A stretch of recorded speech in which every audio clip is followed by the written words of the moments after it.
네, 성도 여러분, 7월이지 마지막, 8월 첫 안식일입니다. 너무너무 더우시고 힘드시죠? 네, 가장 힘들 때를 지나가는 것 같습니다. 낮에 교회에서 있는 게 이제 거의 힘들 정도로 견디기 힘들 만큼 너무너무 더웠고 또 이렇게 습하고 그런 시간인 것 같습니다. 불쾌지수도 많이 올라가고 한데 우리가 그래도 이 여름을 신앙에 손해보지 않고 믿음에 손해보지 않고 잘 지나가서 영육간에 강건할 수 있기를 날마다 기도하도록 하겠습니다. 새벽 기도회를 한 달 동안 우리가 쉬는데 그래서 조금 새벽에 안 나오니까 조금 약간 뭔가 모르게 아쉬움들이 있죠. 매일 보던 사람들을 못 보니까.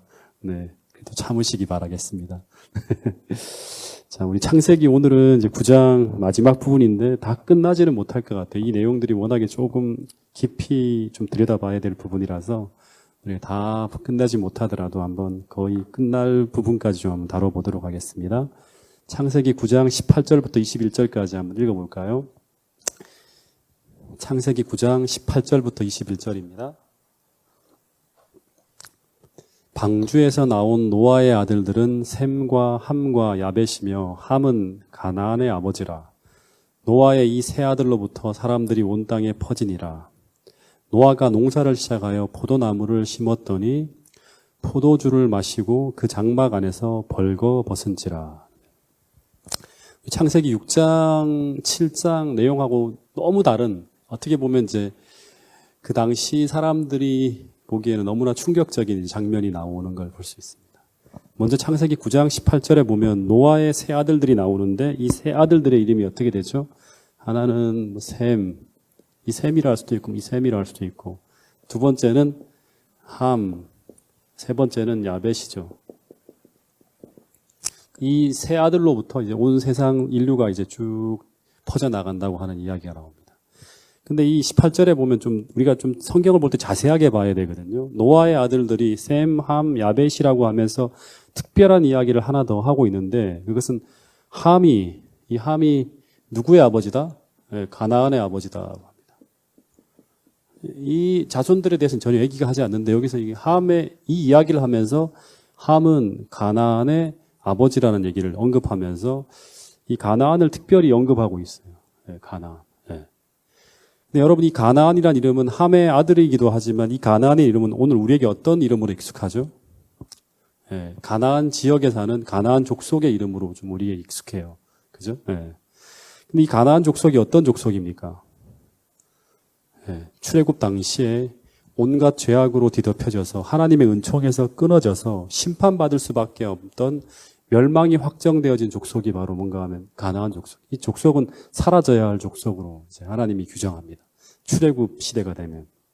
근데 이들의 시조가 누구인가 하면 바로 함이라고 하는 거예요. 가나안이고, 가나안이라는 사람에 의해서 이제 시작되었지만 이 가나안은 함의 아들이라고 하는 거예요. 네. 근데 왜 모세가 이제 이 이야기를 하면서 가나안의 아들 함의 이야기를 잠깐 여기서 언급하고 있을까요? 여러분, 창세기의 수신자가 누구라고 했죠? 창세기를 원래 처음 접하게 되는 사람들은 출애굽 당시에 가나안 정벌을 앞에 둔 이스라엘 민족이 창세기의 수신자라고 하는 거예요. 그래서 당시 이스라엘 백성들이 약속의 땅에 들어가서 살기 위해서는 반드시 가나안 땅에서 이 가나안 족속과 맞서 싸워야 돼요. 전쟁을 펴야 되는 어떤 그런 사람들이 창세기의 수신자예요. 그런데 당시 그들이 왜 그렇게 타락하고 도덕적으로 부패하였는가? 그 이유를 지금 여기서 살짝 언급하고 있는 거예요. 그 이유는 뭐 여러 가지 이유가 있겠지만 그 중에 하나가 뭔가 하면 그들의 부패의 뿌리가 바로 그들의 초기 조상인 이 가나안의 아비였던 함에게서 시작되었다고 하는 거예요. 가나안과 함에게서 시작되었다고 하는 거예요. 그래서 여기서 우리가 하나 기억하고 넘어가야 될 부분이 뭔가 하면, 여러분, 죄는 계속 세대를 거듭해서 이어지면서 계승되어지고 증폭되어질 수 있다고 하는 거예요. 그럼 우리가 이 가나안 창세기를 공부하면서 지금 우리 창세기 4장에서도 보면 가인의 죄가 어떻게 되죠? 가인 하나에게서 끝나지 않죠. 이 가인의 죄가 그의 아들 에녹에게서 이제 또 이어지고 증폭되어지고 그 후에 이럇, 무후야엘, 무드사엘, 그 다음에 누구에게까지 가죠? 마지막에 라멕에게까지 이어지는 거예요. 근데 이게 계속 계승되어지면서 증폭되어지는 걸 볼 수 있어요. 그러니까 처음에는 이 분노가 점점 더 커지고 그 다음에 음란함이 점점 더 심해지는 거예요. 그래서 마침내 이 가인의 후예들이 세상의 강포와 폐괴로 가득 차고 넘치면서 결국 노아 홍수라는 심판을 불러올 수밖에 없는 어떤 그런 상황이 만들어진 게 바로 뭔가 하면 가인에게서부터 시작되어진 죄라고 하는 거예요. 예. 마찬가지로 이 함의 죄가 함 개인에게서 끝나는 것이 아니라 그의 아들 가나안으로 이어지고 더하여서 가나안 족속으로까지 이어지면서 계속 증폭되어져서 결국 이 출애굽 당시에는 가나안 족속의 멸망을 초래하는 그 일의 시작이 바로 뭔가 하면 함에게서부터 시작되었다고 하는 거예요. 그래서 오늘 이 말씀을 통해서 하나 생각해야 될 것은 오늘 나의 행동과 행위와 모습은 단순히 나에게서 끝나는 것이 아니라 나의 자녀와 나의 후손들에게까지 계속 이어질 수 있다고 하는 것이 이 지금 우리에게 던져주는 아주 중요한 메시지라고 하는 것입니다. 그래서 오늘 나의 죄악이 나에게서 끝날 수 있도록 우리는 오늘 그리스도를 닮지 못한 어떤 죄악의 모습이 오늘 내게 있다면 그 모든 것을 꼭 하나하나 개혁하며 오늘 개혁하며 나에 대해서 그 모든 저주의 사슬을 끝내겠다는 각오로 오늘을 살아가야 한다고 하는 것이 창세기 9장을 통해서 우리에게 들려주는 중요한 메시지라고 하는 것입니다. 20절에 보면 이제 참 재미있는 이야기가 나오는데 그 노아가 농사를 시작해서 포도나무에 열매를 심었다고 하는 이야기가 나옵니다. 한번 물어볼게요. 이때 처음으로 포도나무가 심어지고 이때 처음으로 포도 농사가 시작되어진 것일까요? 이때? 그렇지 않고 이전에도 포도나무가 있었어요. 그리고 그것을 재배도 하였는데 이제 홍수 후에 처음 다시금 농사를 시작했다고 하는 거예요. 근데 21절에 보면 노아가 그 포도 농사를 지으면서 이제 포도 열매를 수확하면서 따 먹었겠죠. 그리고 그 포도즙도 만들고 하면서 그 열매도 먹고 포도즙도 막 먹고 했을 거예요. 근데 어느 날 노아에게 이런 일이 벌어졌다고 합니다. 그가 포도주를 마시고 어떻게 했는가 하면 취했어요. 근데 그냥 취한 게 아니라 아주 대취한 거예요. 예. 그리고 더하여서 그 술에 취한 상태에서 정말 노아의 생애에 있어서는 정말 있어서는 안 될 이상한 일을 합니다. 이게 바로 뭔가 하면 장막 안에서 벌거벗은 채로 쓰러져서 자고 있었다고 하는 거예요. 옷을 다 벗고. 그러니까 수많은 상상을 할 수 있는 어떤 그런 일들을 지금 노아가 한 거예요. 근데 어떤 사람들은 이런 말을 해요. 왜 노아가 이런 일을 하게 되었을까? 이제 의문을 갖는 거잖아요. 우리가 전부 다. 근데 어떤 사람들은 노아가 포도주를 전혀 마셔본 적이 없기 때문에 이것이 술인지도 모르고 마시다가 실수를 했다고 하는 분들도 있어요.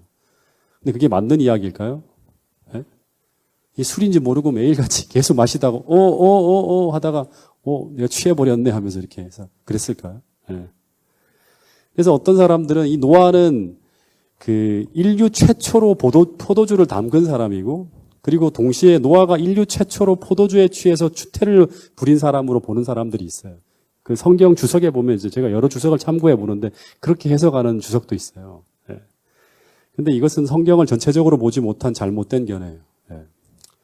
여러분 홍수 전에 포도주가 없었을까요? 예. 있었습니다. 마태복음 24장 38절에 보면 예수님이 뭐라 그러는가 하면 홍수 전에 노아가 방주에 들어가던 날까지 사람들이 어떻게 했다? 먹고 그 다음에 마시고 다시 말하면 술에 취해 살았다고 하는 거예요. 홍수 전의 죄악들 가운데 하나가 바로 뭔가 하면 술 취함이었다고 하는 거예요.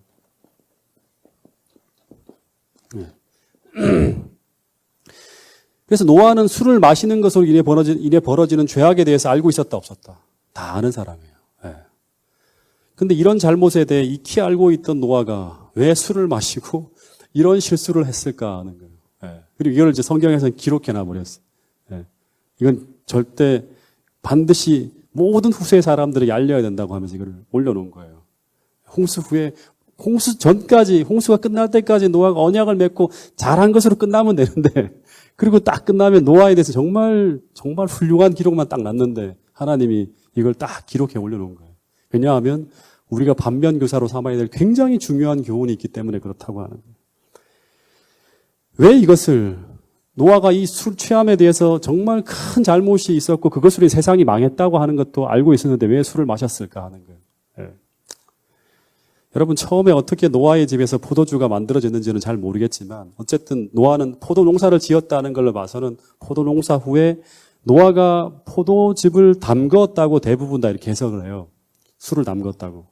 근데 아니면 우리가 많이 양보해서 노아가 포도즙을 담그다가 그만 실수로 이 포도즙이 발효돼 갖고 술로 변해버린 것을 얻었을지도 모르겠어요. 어쨌든 이 발효된 알코올성 포도주가 어떤 것인지 알고 있죠. 노아는 오늘 우리보다 훨씬 더 지능이 훨씬 더 똑똑한 사람이에요. 상상할 수 없을 만큼 똑똑한 사람이에요. 근데 그것이 어떤 것인지도 알면서도 이 포도주에 취할 정도로 마셨다고 하는 것이 뭔가 하면 팩트예요. 성경에 나오는 팩트.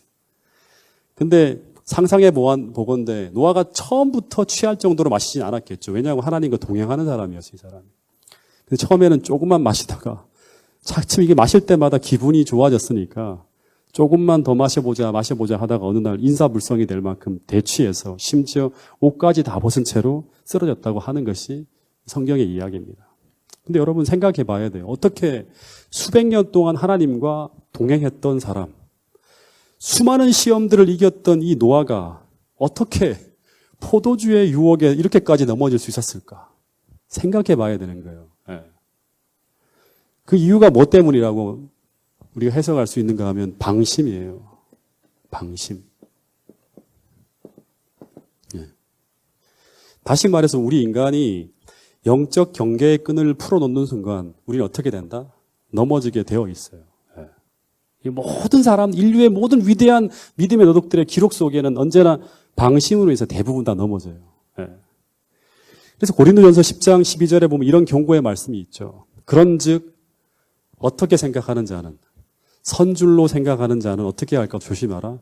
넘어질까 조심하라고 하는 거예요. 내가 큰 믿음의 싸움에서 승리하여 영적으로 나는 이제 완전히 그리스도께 속해 있다고 자신하는 사람들은, 그런 사람들은 그 순간 어떻게 하라? 넘어질까 조심하라고 하는 거예요. 노아는 큰 승리의 영적 경험을 했어요. 다 모든 그리스도인들이 다 넘어지는 가운데서도 믿음으로 방주에 타고 올랐고 끝까지 하나님께 충성하는 가운데 승리의 경험을 했던 사람이에요. 근데 그 사람이 어떻게 됐다?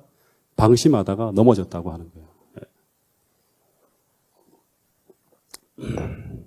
여러분 홍수 전에 노아는 죄악이 창궐하고 유혹이 넘쳐나는 세상 속에 살아가고 있었지만 그는 하나님과 동행하며 성경의 기록을 보면 다 준행하는 거예요. 100% 다 준행하고 그리고 완전하게 하나님 앞에 서 있었고 그리고 어떻게 했다? 당대 의인이라고까지 평가받을 만큼 그렇게 믿음의 삶을 살아갔던 사람이에요.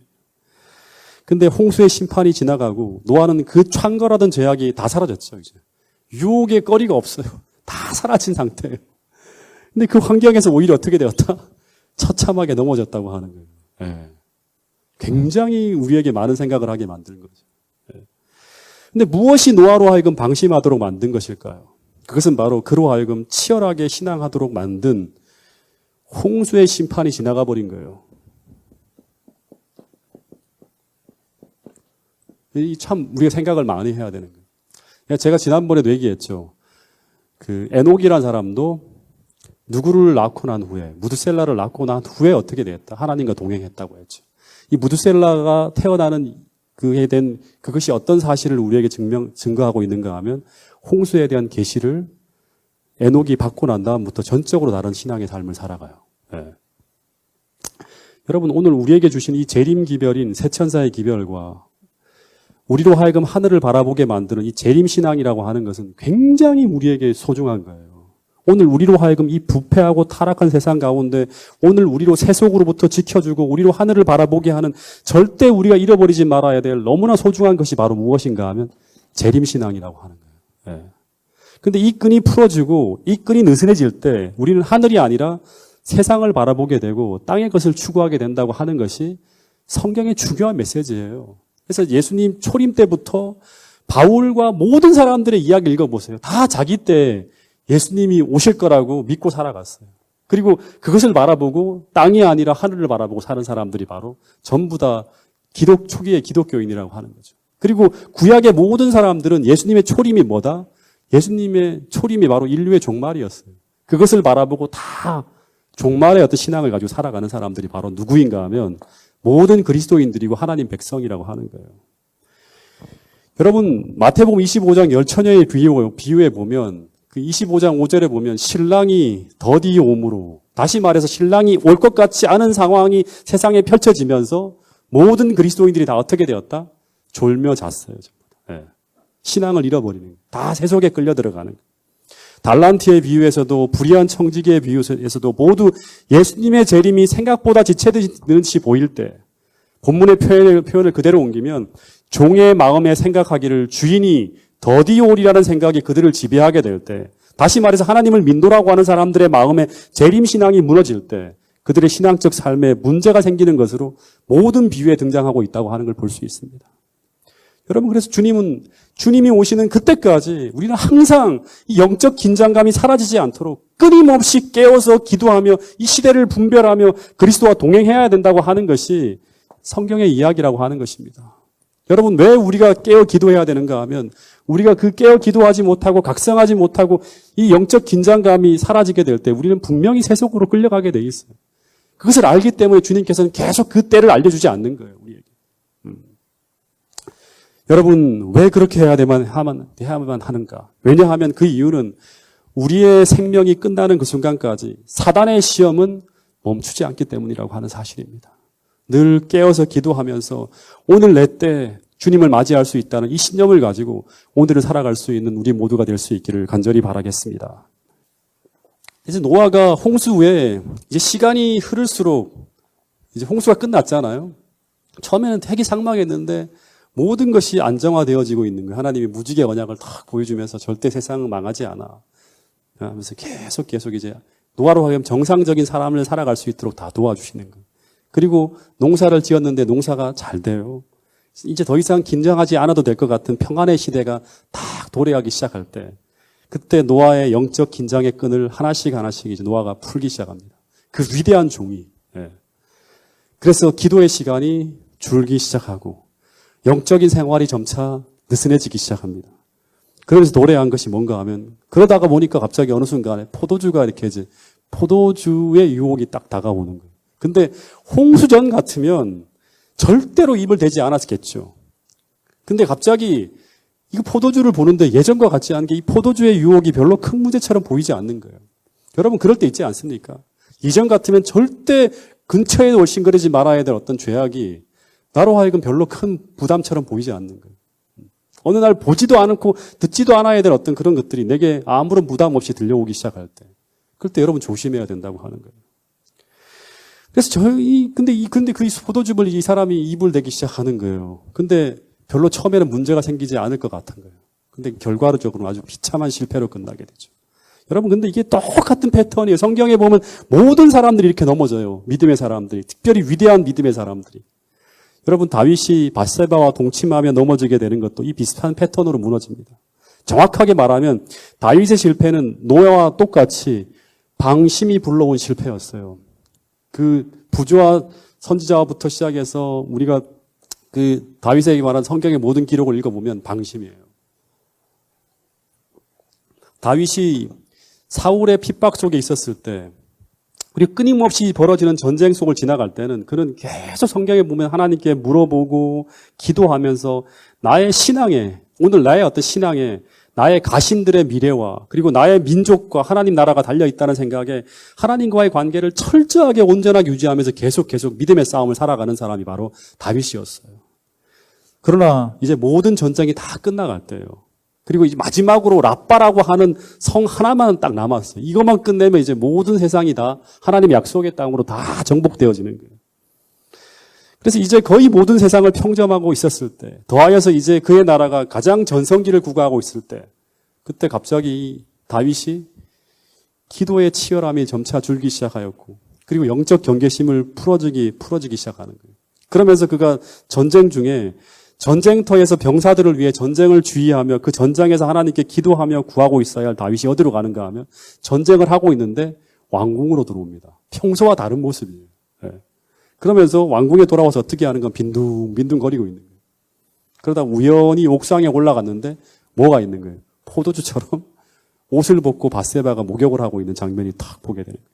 근데 여러분, 역사에 만약은 없지만 만일 이때 그가 늘 영적으로 깨어 긴장하고 있었다면 첫 번째, 그는 왕궁에서 빈둥거리지 않았을 것이고, 두 번째, 그렇게 되면 이 장면을 보지 않았겠죠. 전쟁터에 있었다면.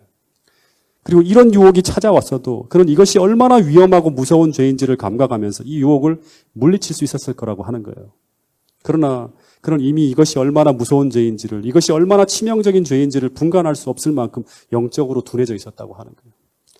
여러분, 다시 말해 모든 것이 안정되어져 있고 모든 것이 변형을 구가하고 있었기 때문에 그는 잠깐 내가 실수한다 하더라도, 다시 말해 내가 하나님의 도움을 받을 수 없는 환경에 처한다 하더라도 큰 문제가 없을 것 같은 생각이 드는 거예요. 나라가 이미 어느 정도 수준에 다 올라와 있어요. 하나님이 없어도 안정이 될 수 있는 상황으로 다 갖고 있었던 거예요. 다시 말해서 이 죄의 결과가 그의 나라와 그에게 어떤 큰 어려움을 몰고 올 수 있었는지를 전혀 인식하지 못했다고 하는 거예요. 여러분, 다윗이 이런 생각을 했을 거죠. 이 밧세바란 여인을 품는 것이 세상 임금들이 다 하는 것인데 나도 한 번쯤은 그렇게 해도 괜찮지 않겠냐 하는 생각을 했을 거예요. 그러면서 그는 넘어지는 거예요. 여러분, 노아도 마찬가지로 홍수전에 치열한 상황이 다 사라지고 난 후에 홍수전 세상 사람들이 다 마시던 이 포도주를 한 번 마신다고 해서 무슨 문제가 있겠는가 하는 생각을 했을 거예요. 그러면서 이것이 얼마나 큰 문제인지를 인식하지 못했기 때문에 그는 방심하면서 이 포도주에 넘어진 거예요. 여러분, 꼭 기억하시길 바라겠습니다. 가장 중요한 거 하나, 그 사람의 과거가 얼마나 영적이었던지, 다시 말해서 그의 과거의 영적인 승리의 경험들이 얼마나 화려하고 얼마나 위대했던지, 과거의 그의 신앙이 얼마나 화려하고 얼마나 잘 살았는지 이건 중요하지 않아요. 제일 중요한 건 뭔가 하면 현재예요, 현재. 과거에 그가 얼마나 화려하고 교회를 위해서 얼마나 위대한 어떤 역사를 펼쳤는지, 그의 신앙이 그런 신앙이 현재의 시험의 때에 그로 하여금 신앙적 패배를 막아주는 보장이 되지 못한다고 하는 것이 오늘 이 노아의 어떤 실수를 통해서 우리에게 들려주는 아주 중요한 교훈이라고 하는 것입니다. 여러분, 중요한 것은 오늘이에요. 오늘 내가 어떤 모습으로 신앙하고 있는가가 가장 중요한 것입니다. 여러분, 노아는 수백 년 동안 하나님과 동행했던 사람이에요. 그리고 수많은 시험들을 이겼던 사람이에요. 그래서 그 누구도 그의 인생에 이런 일이 벌어질 것이라고 상상할 수도 없는 일이었어요. 그러나 그가 방심하게 되자 그는 여지없이 무너져 버렸다고 하는 것이 성경의 아주 중요한 이야기라고 하는 것입니다. 다윗도 마찬가지죠. 평생 하나님만 의지하며 가장 고결한 신앙의 삶을 추구하며 살았던 사람이에요. 그래서 그 누구도 그에게 충신이었던 이 우리아의 아내를 범하고 그리고 그 죄를 숨기기 위해서 자신의 충신을 살해야 하는 이런 엄청난 죄를 저지를 것이라고 꿈에도 생각하지 못했던 사람이 바로 다윗이에요. 그런데 아무도 상상할 수 없었던 이런 일들이 벌어지고 나타났다고 하는 거예요. 왜 이런 일이 벌어졌는가? 성경은 이 모든 기록을 우리에게 전하며 우리에게 이런 이야기를 하고 있는 것입니다. 오늘 우리가 방심하게 되면, 다시 말해서 우리의 영적 경계의 끈을 풀어버리는 순간 우리가 자신을 살피며 기도하고 말씀 보며 늘 하나님과의 관계에 온전함을 추구하고 있지 못하다고 하면 그가 과거 어떤 위대한 생애를 살았던 사람이라 할지라도 그는 사단이 던지는 교묘한 유혹 앞에 마음의 성을 지켜내지 못할 것이고, 그러면 노아처럼 다윗처럼 가장 추한 모습으로 쓰러질 수 있다고 하는 것이 성경이 들려주는 아주 중요한 교훈이라고 하는 사실입니다. 여러분, 우리 모두가 늘 하나님을 바라보며 하나님과의 관계의 온전함을 추구하며 오늘을 살 수 있는 저와 여러분들이 될 수 있기를 간절히 바라겠습니다.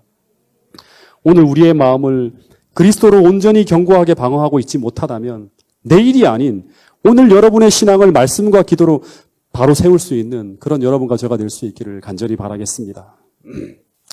조금만 더 들어가 보도록 하겠습니다.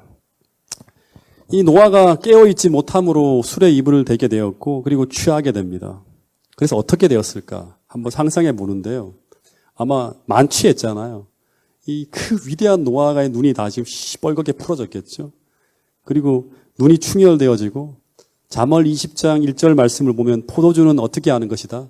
거만케 하는 거라고 하잖아요. 이 말씀처럼 120년 동안 세상을 경고하며 하나님의 거룩하고 엄숙하게 한 기별을 전했던 그 노아의 입에서 거룩한 소리가 아닌 막 혀가 꼬부러졌겠죠. 그런 소리를 막 이제 내고 있는 거예요. 그 아들들 앞에서, 그 자신들 앞에서.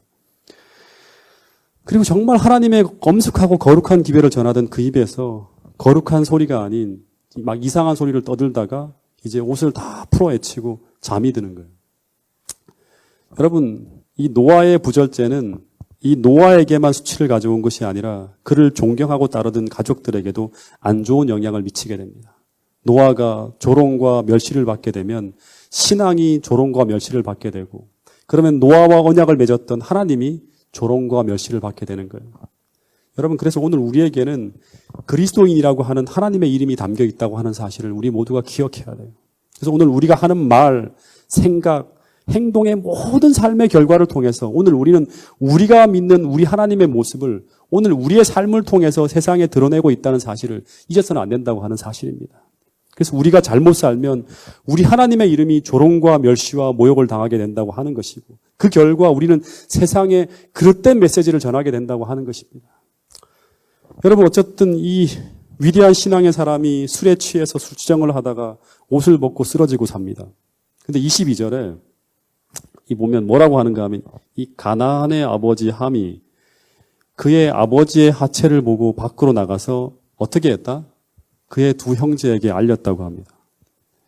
그러니까 이 모습은 함이 자기 아버지의 수치스러운 상황을 보고 자기 아버지의 어리석음을 깊이 슬퍼하는 대신에, 주석에 보면 깊이 슬퍼하는 대신에 자기가 본 것을 어떻게 하고 기뻐하고 그 일을 두 형제에게 막 이야기하며 즐거워했다고 하는 이야기가 나옵니다. 여러분, 이 모습을 보면 어떤 생각이 듭니까? 여러분, 때때로 우리는 어떤 사람의 잘못을 보면서 우리는 어떻게 행동을 하게 됩니까? 굉장히 중요한 교훈이 담겨 있어요. 노아가 술에 취해 쓰러져 나뒹굴어져 있는 모습을 보면서, 그 허물을 보면서 제일 기뻐하는 사람은 누구일까요? 누가 제일 기뻐할까요? 누가 제일 기뻐하죠? 노아의 쓰러지는 걸 보고 제일 기뻐할 사람이 누구죠? 사단이에요, 사단. 하나님과 언약한 이 믿음의 위인이 쓰러져 넘어졌을 때 가장 기뻐하는 사람이 사단이라고 하는 거예요. 그래서 여러분, 오늘 사단은 오늘 우리 형제의 잘못을 보면서 계시록 12장에 보면 기뻐하면서 그 사실을 온 우주에 알리며 그 형제의 잘못을 어떻게 하는 사람, 참소하는 사람이 바로 사단이라고 합니다. 그런데 23절에 보면 이제 똑같이 아버지 이제 노아가 쓰러진 모습을 보고 이 셈과 야벳은 어떻게 하는가 하면 옷을 취해서 차마 그 수치스러운 아버지의 하체를 보지 못하고 어떻게 하는가 하면 뒷걸음질을 쳐서 그의 아버지의 하체를 가려주었다고 하는 거예요. 근데 여러분, 이 모습을 통해서 여러분 누구의 모습을 보게 될까요? 바로 예수님의 모습을 보게 되는 거예요. 여러분, 요한복음 8장에 보면 간음하다가 현장에 잡혀온 그 여인을 온 세상이 비난할 때, 그때 주님은 이 셈과 야벳처럼 그 여인의 허물을 덮어주며 그 허물이 치유될 수 있도록 그를 용서하며 위하여 기도해 주셨다고 하는 모습이 바로 이 성경에 나와 있는 예수님의 모습입니다. 여러분, 오늘 우리는 하나님의 용서하심과 십자가의 희생의 보혈에 의해서 우리의 죄와 허물이 덮이움을 받은, 다시 말해서 하나님으로부터 큰 용서를 받은 사람들이 바로 누구인가 하면 그리스도인이라고 하는 사실입니다. 그래서 그런 용서를 경험한 사람들은 응당 남의 수치와 허물을 덮어주는 사랑의 사람으로 나타날 것이라고 하는 것이 마태복음 18장 예수님의 비유의 이야기라고 하는 사실입니다. 여러분, 우리의 가족 중에 혹은 성도 중에 혹은 이웃 중에 어떤 허물이 보이게 되면 오늘 우리도 그리스도의 사랑으로 덮어주고 위하여 기도할 수 있는 그런 용서하는 사랑이 가득한 사랑의 공동체가 파주중앙교회가 될 수 있기를 간절히 바라겠습니다. 근데 더 놀라운 것은 이 아버지의 수치스러운 이 모습을 보면서 이 아들들이 어떻게 행했는지에 대한 이 일상의 삶 속에 벌어진 이 사소한 세 형제의 행동들이 그들의 미래의 운명을 결정짓고 있었다고 하는 이 놀라운 이야기가 바로 노아의 기도를 통해 들려지는 이야기예요. 다시 말해서 오늘 우리가 일상의 삶 속에서 벌어지는 이 사소한 사건 속에서 우리가 어떻게 행동하는가 하는 그것이 오늘 우리가 무엇을 추구하는 사람들이고 오늘 우리 속에 담긴 것이 진정 무엇인지를 드러내고 있었다고 하는 사실이에요. 그래서 그것이 바로 우리의 미래의 운명을 결정짓게 된다고 하는 이야기가 바로 그 다음에 나오는 노아의 기도 속에서 등장하는 중요한 교훈이라고 하는 것입니다. 여러분, 오늘 우리의 표정과 행동, 생각, 모든 태도까지 다 그리스도가 담겨진 그런 신앙인으로, 그래서 언제나 억지로가 아닌 자연스럽게 모든 사소한 행동 속에서 우리 안에 담긴 그리스도를 드러낼 수 있는 그런 저와 여러분들이 될 수 있기를 간절히 바라겠습니다. 24절에 보면 이 노아가 술에서 깨어나요.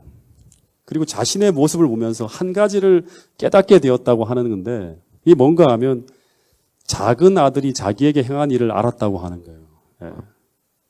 다시 말해서 노아가 이 의식과 이성을 되찾은 후에 자신이 깨어나자마자 자기가 잠자는 동안에 자기의 작은 아들이 자기에게 행한 일을 알았다고 하는 거예요.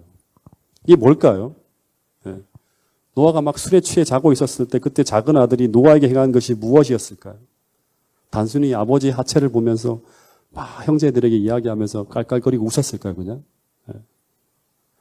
여러분, 레위기 10장 17절에 보면 이런 말이 있어요. 제가 이 말씀을 보면서 참 많은 생각을 하게 되었는데, 누구든지 그의 자매, 곧 그의 아버지의 딸이나 그의 어머니의 딸을 데려다가 그 여자의 하체를 보고 여자는 그 남자의 하체를 보면 부끄러운 일이라. 그들의 민족 앞에서 끊어지리니 그가 자기의 자매의 하체를 범하였은즉 그가 그의 죄를 담당하리라. 이 이야기를 간단하게 말하면 레위기 10장 17절의 말씀을 보면 하체를 보았다고 하는 것은 곧 뭐를 의미하는가 하면 하체를 범한 것으로 봐요. 네. 하체를 보았다고 하는 것은 하체를 범한 것으로 보는 거예요. 이 레위기 20장 17절의 문맥을 보면. 그래서 함이 자기 아버지의 하체를 보았다고 하는 것은 함이 자기 아버지의 하체를 범하는 뭐를 행했다? 네. 동성애를 행했다고 하는 거예요.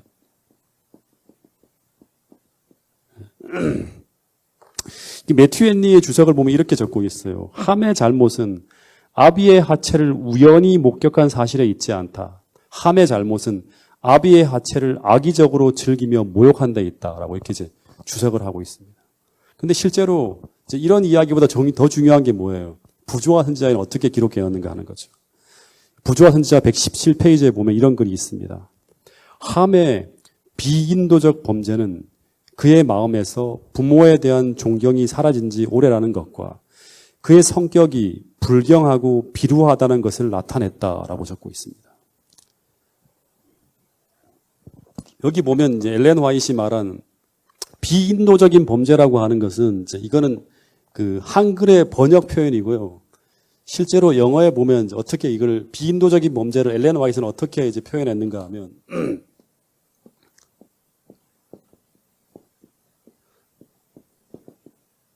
그러니까 unnatural crime이라고 해요. 그러니까 뭔가 하면 이게 무슨 말인가 하면 비정상적으로 비자연적으로 어떤 일을 행한 범죄라고 하는 거예요. 그러니까 unnatural 자연적이지 않은 크라임 범죄를 행했다는 거예요. 예.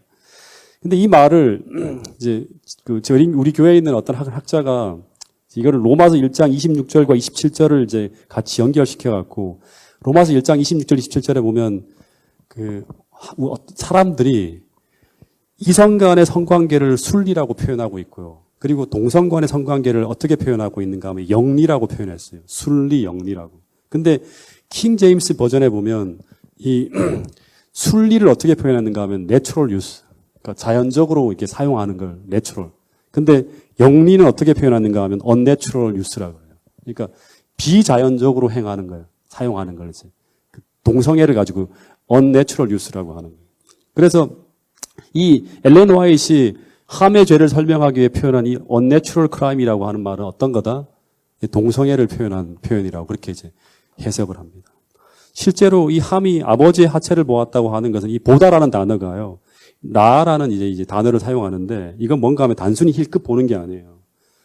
만족스럽게 응시하였음을 뜻하는 그런 말이라고 합니다. 그래서 이 함의 실수는 그의 아버지의 하체를 본 그 자체에 있지 않고 그것을 보고 악의적으로 즐긴 데 있다고 이렇게 이제 주석을 합니다. 그래서 여러분 생각해야 될 게 뭔가 하면 이 함이라는 사람이 어떤 사람이죠? 예. 방주에 탔던 사람이에요. 방주에. 예. 다시 말해서 엄청난 홍수에서 구원의 경험을 한 사람이라고 하는 거예요. 근데 그는 홍수에서는 구원을 받았지만 죄로부터는 구원을 받지 못했다고 하는 거예요. 예. 이게 참 충격적인 얘기죠. 그런데 이런 행위의 결과가 결국 회개를 통해서 그 죄를 여기서 끝내지 못하면 함의 세대에서 끝내지 못하면 어떻게 되어지는가? 이게 바로 이제 가나안에게로 이어지고 그리고 더 나아가 어디로까지 이어지는가 하면 민족 전체로 번져갖고 결국 이 죄로 말미암아 그 출애굽 당시에 이 모든 민족이 하나님으로부터 심판받고 사라져야 될 어떤 그런 상황으로까지 가고 있다고 하는 거예요. 여러분, 오늘 우리에게 닥쳐오는 사소한 어떤 하나의 한 행동들, 하나님으로부터 멀어지게 만드는 어떤 그런 것들이 있다면 그 모든 것들을 사소하게 보지 말고 우리 모두가 그리스도 앞으로 가져가서 이 안식일 그 모든 것에서부터 우리가 끝내고 자유로워짐으로 말미암아 하나님으로부터 오는 그런 축복 속에서 우리가 성결하게 되는 기쁨들을 우리 모두가 이 예배를 통해서 누리게 될 수 있기를 간절히 바라겠습니다. 여러분, 하나님은 우리를 너무너무 사랑하시는 분이시지만 또 한편으로는 우리 안에 담긴 하나님으로부터 멀어지게 만드는 그 모든 죄 하나하나를 하나님은 심상히 보지 않고 그 모든 것들을 하나님 앞에 내어놓고 용서받고 그 죄가 그 다음 세대로 이어지고 우리 삶 속에서 계속 이어져 가는 것이 아니라 끝나게 되기를 바라신다고 하는 이 사실을 우리 모두가 잊지 않게 되기를 간절히 바라겠습니다. 우리가 하나님 보시기에 거룩하지 못한 어떤 그런 죄를 품고 살아갈 때마다 오늘 그 죄가 우리에게 사라지지 않을 때마다 그것은 계속 나에게뿐 아니라 나의 후손들에게 또는 내가 함께 모여있는 이 공동체에 안 좋은 영향을 끼친다고 하는 사실을 꼭 기억하시고 우리가 그 모든 부분으로부터 자유로워지고 성결하게 되는 우리 모두가 될 수 있기를 간절히 바라면서 오늘 말씀을 줄이도록 하겠습니다.